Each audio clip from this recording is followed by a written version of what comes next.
देश की बजट की खबर, आपकी और हमारी खबर।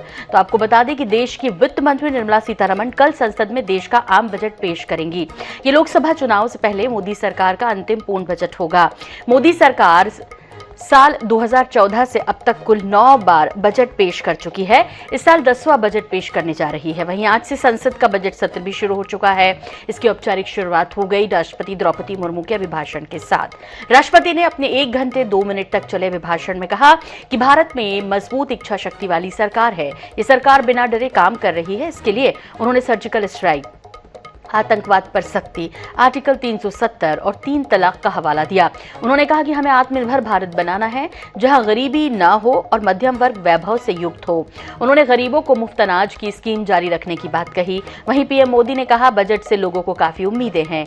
सदन में तकरार तो होगी ही, तकरीर भी होनी चाहिए। विपक्ष पूरी तैयारी के साथ आया है। हम बहुत अच्छी तरह मंथन करके देश के लिए अमृत निकालेंगे। हमारे देश के बजट पर विश्व की नजर है। तो अभिभाषण के साथ राष्ट्रपति द्रौपदी मुर्मू के बजट सत्र का आगाज हो गया। ये मोदी सरकार के कार्यकाल 2 का अंतिम पूर्ण बजट है और जो कि ये बजट सत्र पूरा 66 दिन चलने वाला है। 2 सेशंस में इसको रखा गया है। फिलहाल सुनवाते हैं आपको जिस तरह औपचारिक शुरुआत हुई है आज के इस बजट सेशन की।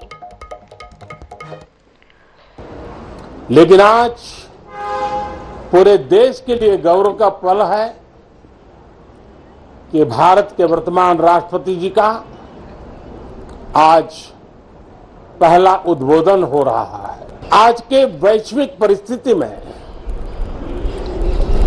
भारत के बजट के तरफ न सिर्फ भारत का लेकिन पूरे विश्व का ध्यान है। विश्व जो आशा की किरण देख रहा है उसे वो और अधिक प्रकाशमान नजर आए। मुझे पूरा भरोसा है निर्मला जी इन अपेक्षाओं को पूर्ण करने के लिए भरपूर प्रयास करेंगी। तो आर्थिक सर्वेक्षण से देश की आर्थिक स्थिति के बारे में पता चलता है, जो कि आज पेश किया जा रहा है। आर्थिक सर्वेक्षण को मुख्य आर्थिक सलाहकार तैयार करते हैं। 31 जनवरी को आर्थिक सर्वेक्षण या इकोनॉमी सर्वे पेश करेंगे और इसके बाद आपको बता दें कि केंद्रीय वित्त मंत्री निर्मला सीतारमण 1 फरवरी सुबह 11 बजे संसद में वित्त वर्ष 2023-24 का आम बजट पेश करेंगी। तो आज आगाज हो गया औपचारिक रूप से। दोनों ही सदनों को संबोधित किया राष्ट्रपति द्रौपदी मुर्मू ने और इसके बाद इसकी शुरुआत हो गई। तो ये मौजूदा केंद्र सरकार का आखिरी पूर्णकालिक बजट है और बजट पेश होने के बाद इस पर बहस होगी।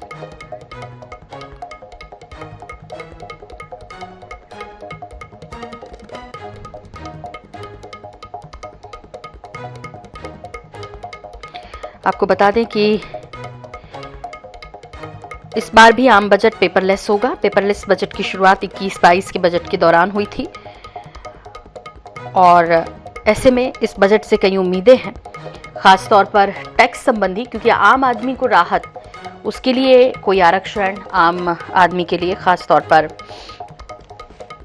जो मध्यम वर्गीय परिवार हैं उनको राहत नहीं मिलती है। ऐसे में बजट से उम्मीद करते हैं कि टैक्स स्लैब में उनको छूट दी जाए। एटीसी के तहत जो अब तक 1.5 लाख तक छूट है उसे बढ़ाकर 2.5 लाख किया जाए।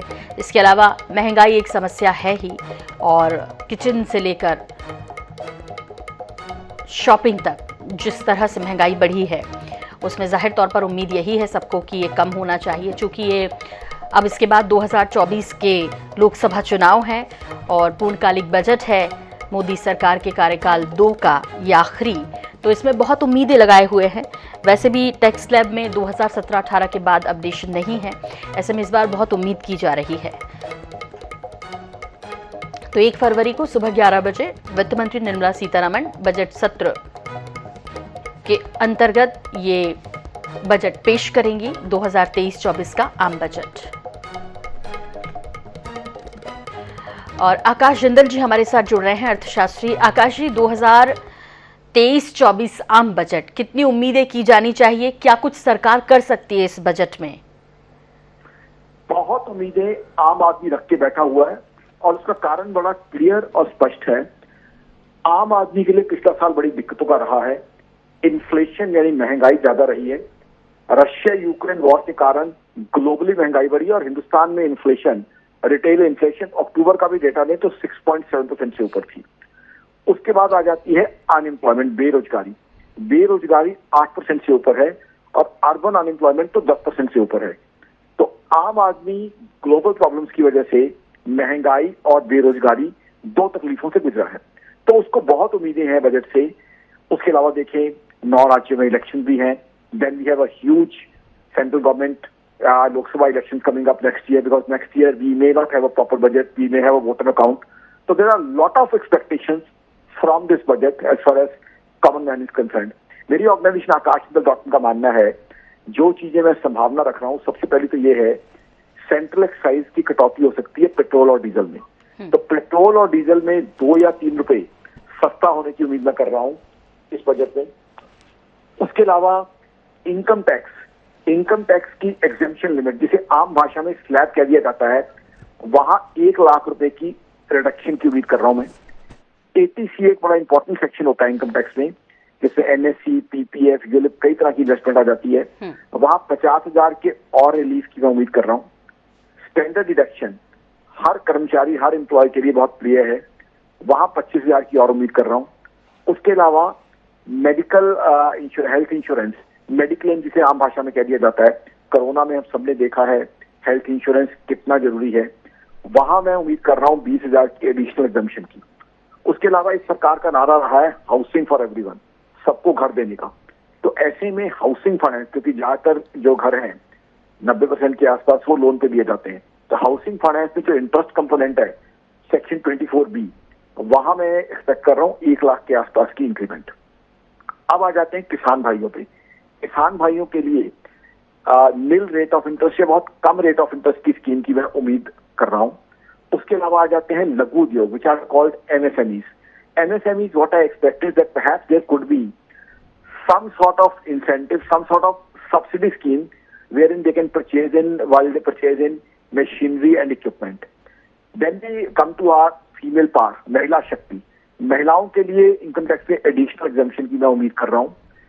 उसके अलावा हम आ जाते हैं ग्रीन एनर्जी और ईवी, इलेक्ट्रिक व्हीकल्स में the country has met with lot of success last year. Clean energy सरकार का मिशन है, वहां पे एजुकेशन से उम्मीद कर रहा हूं। उसके अलावा इस बार एक बहुत बड़ा इवेंट हम हिंदुस्तान में होस्ट करने जा रहे हैं, G20। इसमें बहुत देशों के राष्ट्राध्यक्ष आएंगे। उसके अलावा इसके अंदर बहुत सी कंपनियों के CEO आएंगे। तो G20 के में FDI बहुत आने की उम्मीद है, फॉरेन डायरेक्ट इन्वेस्टमेंट। तो G20 क्योंकि आयोजन हो रहा है, तो FDI के लिए कुछ इंसेंटिव्स की उम्मीद कर रहा हूं मैं। स्किल इंडिया पे फोकस है, डिजिटल इंडिया पे फोकस है। तो डिजिटल इंडिया पे जो फोकस है उस पर चलते हुए लैपटॉप्स और मोबाइल फोन सस्ते होने की मैं उम्मीद कर रहा हूं, वहां मुझे संभावनाएं लगती हैं। इंफ्रास्ट्रक्चर सेक्टर पे काफी पॉसिबिलिटीज लगती है, क्योंकि इंफ्रास्ट्रक्चर एक ऐसा सेक्टर है बहुत सी एम्प्लॉयमेंट अपॉर्चुनिटीज प्रोवाइड करता है। देखिए, इस बार सरकार के पास बहुत ज्यादा फिजिकल स्पेस या फिजिकल रूम नहीं है, क्योंकि फिजिकल डेफिसिट हाई होने की उम्मीद है। तो सरकार के पास बहुत ज्यादा लड्डू पेड़े बांटने को नहीं है।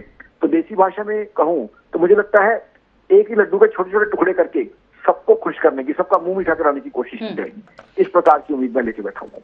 जी बिल्कुल। और आकाश, ये उम्मीद इसलिए भी बढ़ जाती है क्योंकि ये जैसे आपने भी कहा कि अभी चुनाव है आने वाले वक्त में, पहले 9 राज्यों में है विधानसभा, उसके बाद फिर लोकसभा 2024। तो उम्मीदें जाहिर तौर पर बढ़ी हुई हैं और उम्मीद करते हैं कि कम से कम आम आदमी की जेब पर कुछ तो असर पड़ेगा। वो कुछ जो उसकी महंगाई की एक मार झेल रही है उसमें कुछ तो राहत ज़रूर मिलेगी। बहुत शुक्रिया वक्त हमें देने